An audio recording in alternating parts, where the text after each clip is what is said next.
Hi, Greta. Hi. Thanks again for joining us. I'd like to just begin by asking a bit about what your life is like right now. I know you're back in school, and obviously it's still a time of coronavirus. Are you still able to get out and protest? We could do that, but we feel like we want to sort of be responsible in this situation and to sort of still send a clear message that this pandemic is far from over and we need to keep taking responsibility. Are there ways that you've been able to still connect and still make progress even without demonstrating in person? Definitely, we have a very good international connection. We had that already before corona pandemic because I mean we are a movement where basically no one flies, so we are going to have to find out ways to communicate without actually traveling to places all the time. So we have Zoom strikes. Sometimes we have like tweet storms. Sometimes we have physical strikes with very few people and social distancing. So it varies. Coronavirus obviously means that global emissions fell during 2020 by 6 or 7%. Do you think that drop in emissions can help put the world on a better path towards avoiding the worst impacts of global warming? First of all, that emission reduction was erased by a weaker carbon land sink. So that's just another aspect that really puts the term net zero in a whole new perspective. But uh, but of course, no, this is nothing positive. The corona pandemic brought nothing positive. The emissions reductions we could see were temporary and accidental, and happened due to us focusing on another thing. We didn't do them; they didn't occur due to us actually trying to reduce emissions, but they were sort of a byproduct of trying to hold the pandemic. So this has got nothing to do with climate action. And how would you compare the global response to the pandemic and the health crisis of coronavirus to the global response to the climate crisis? I think that's quite clear for everyone to see for themselves, the sort of crisis response. But if it's one thing, of course, as I said, the corona pandemic brought nothing positive. But if it's one thing that we can actually see from it, is that it proves that the climate crisis has never once been treated as a crisis. It just puts it in a different light. In the last 24 months, we've seen a lot of major economies adopt net zero targets, including the UK. I'm sitting here in London. Do you think that that is enough? If you take into account the overall science, then you can clearly see that it is not enough if we are to live up to the promises and pledges we have made in the Paris Agreement. But that has got nothing to do with me. So it's not me saying that. But it's quite a shame um, that they can just put out a number like net zero 2050 that is based on incomplete carbon budgets and incomplete numbers, insufficient numbers, um, and get away with it without being held accountable because the general lack of awareness is too big. People don't know what net zero emissions 2050 actually means. And when the UK says it's going to reduce its emissions by 68% by 2030, people don't know what that actually means, so they get away with it. You wrote in one of your letter from last summer that net zero emissions by 2050 for the EU, US, and for other financially fortunate parts of the world equals surrender. Well, first of all, when I say that it is surrender, it's because it is, as I said earlier, it's based on um, insufficient numbers and incomplete carbon budgets. Um, and by adopting that as a target, they basically admit that they are giving up on the Paris Agreement because that is not in line, that's not inconsistent with the Paris Agreement. So that's why it's surrender, because it means they're giving up on those targets. And since we don't have all the technological solutions today at hand that alone can put our emissions to minus, then that means we must forget about net zero. We need real zero. But that's how we are where we are right now. And we must also remember that promises of future increase in ambition doesn't really mean anything if we are not doing anything right now, because it is right now that the carbon budget is being used up. If we continue at the same rate we are right now, then the carbon budget, which gives us the best odds of staying below 1.5 degrees, will be gone long before we will even have the chance to deliver on 2030 or 2050 targets. Do you think companies have made progress? Have you had any conversations with any CEOs that you thought is with someone who, really gets it or is getting it right? Of course, there's so much goodwill, and there are so many people wanting to do the right thing. And I mean, let's be clear: this is not anyone's fault. This cannot be blamed on any specific individual, any CEO or head of state. This is a structural problem that allows this to continue. Because I mean, even if a company would want to act in line with what would be consistent with the Paris Agreement, that would basically not be possible, because today it seems too unpopular, unprofitable, uncomfortable to do that, and then they often are stuck in already written contracts and deals. The United Nations Emissions Gap Report 2019 showed that fossil fuel production by 2030 alone accounts for 120% more than what would be consistent with the Paris Agreement. So that shows that if we are to meet these targets, we are going to have to tear up valid contracts and deals. And that's not possible within today's system. So when you talk about how it's a structural problem and this type of change isn't possible within today's system, do you mean that the whole global economy is to blame in a way? Is it the capitalist world that we live in that you see as the root of the problem? No, I mean, when I say system, I don't mean I don't mean capitalism. Like I explained earlier, it's not legally nor politically possible to do these changes, nor economically. And I'm not criticizing capitalism. I stay out of politics as much as possible. I mean, I speak to many politicians and CEOs, and they say that they cannot do these changes because they don't have the support from voters, or they don't have the, pressure from customers or whatever it may be. And the solution to that is obviously to raise awareness, to sort of create public opinion, to treat the crisis like a crisis. Because how can we expect to have people on board if the climate crisis basically doesn't exist in the public debate? Why would people want climate action then? Mm-hmm, mm-hmm. If we can create awareness, then that will make people push and demand these changes, and then it will be possible to do these things that today seem unthinkable. During the last 2.5 years since you started striking, the movement has changed a lot. Your life has changed some too. And I'd like to ask what it's been like to have been and to be still this figurehead for a movement and to get so much fame and attention. How has that felt for you personally? I don't know.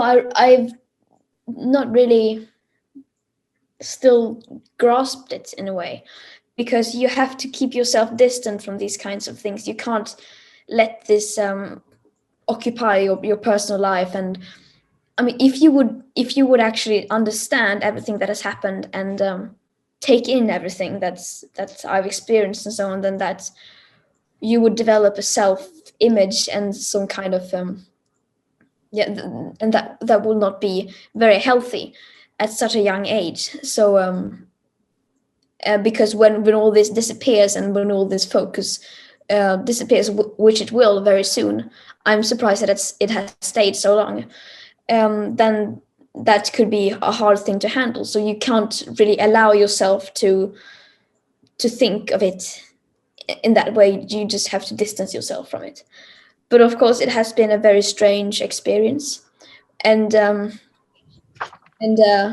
but yeah, I've enjoyed it. I've enjoyed talking to so many people. I've enjoyed traveling. I've been very privileged to be able to have experienced the things that I have, and to visit places that I would never have done. And yeah.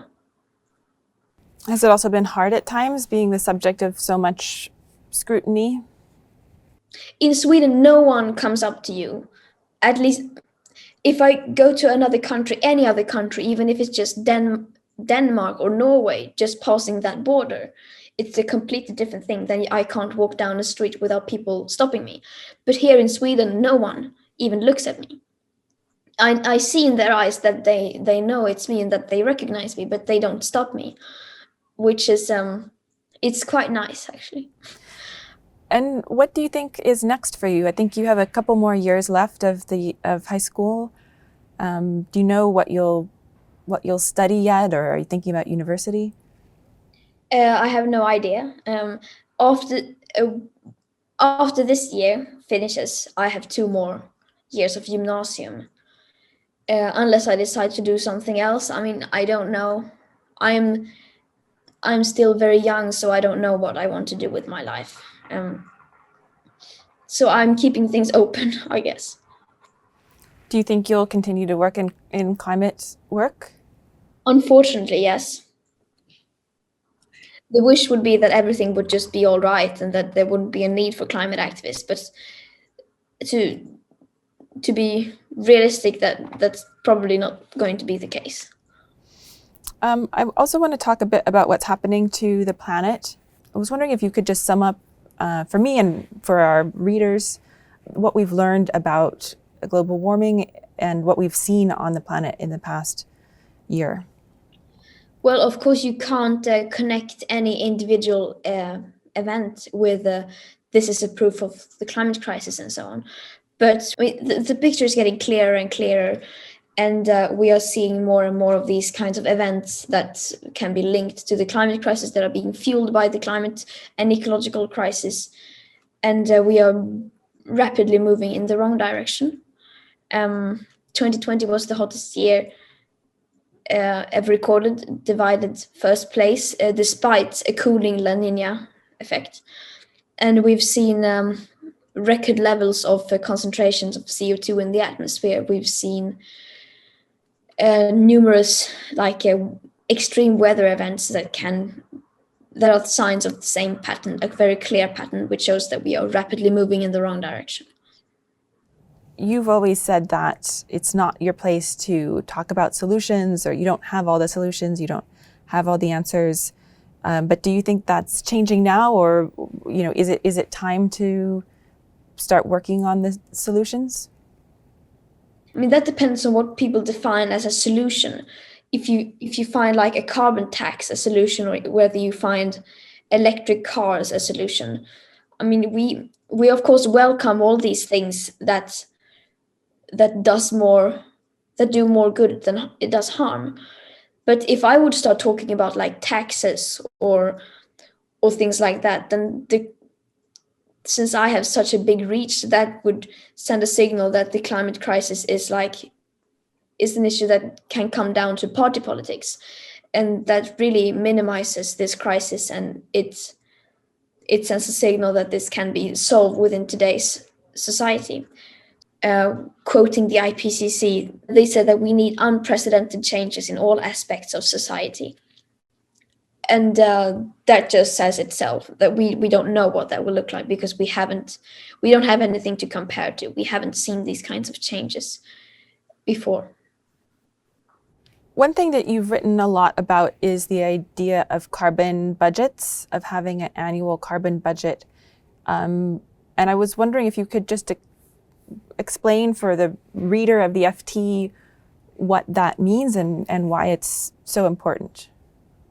A carbon budget is the idea of having a limited amount of carbon dioxide that we can still emit to still have a reasonable chance of staying below a certain target, like 2 degrees or 1.5 degrees. And then all these different carbon budgets have different odds of us staying below these targets. I mean, the only morally right thing to do would be to base policies and to to base everything and do it in line with the carbon budget, which gives us the best possible odds of staying below 1.5 degrees Celsius of global average temperature rise above pre-industrial levels.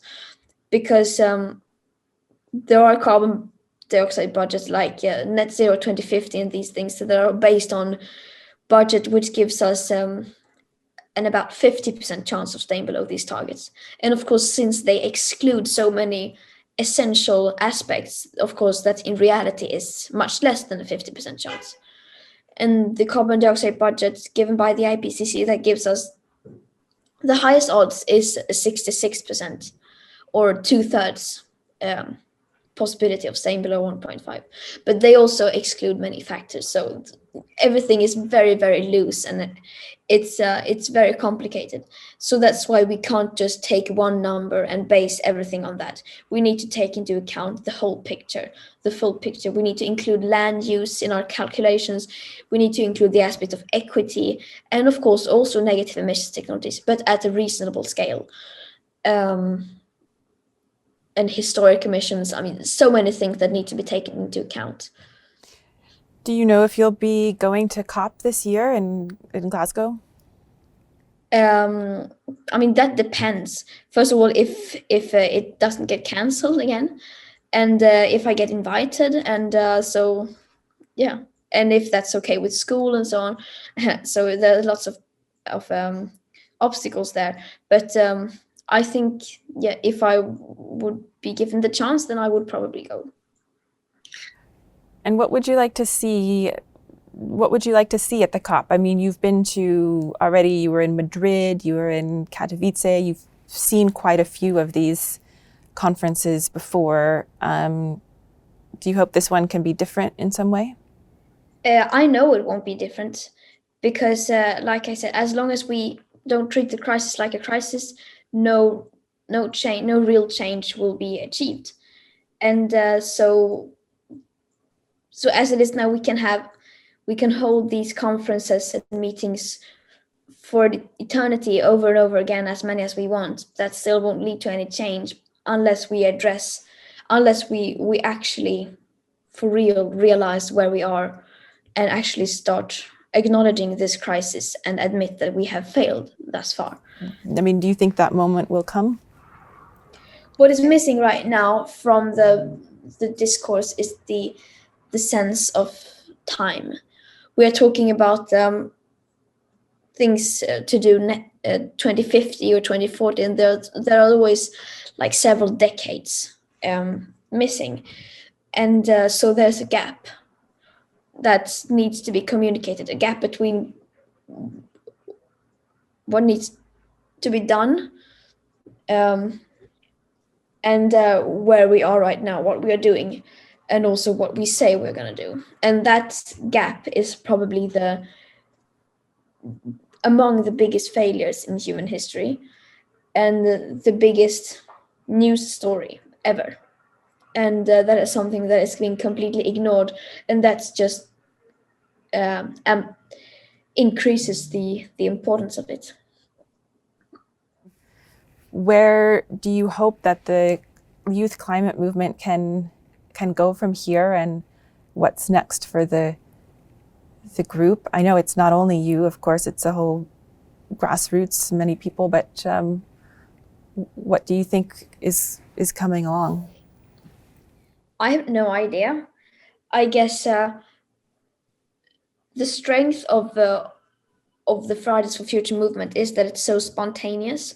We are not an organization. We do everything based on what is best at the moment. We have learned during this last year that nothing can be taken for granted, that we cannot plan things in advance, because suddenly something comes along which just turns the world completely upside down. So I have no idea. But one thing is for sure, that we are still going to do everything that we can based on the circumstances, and continue to communicate the science and to be a pain in the ass for people in power, and just continue repeating the same message until the climate crisis gets treated as a crisis.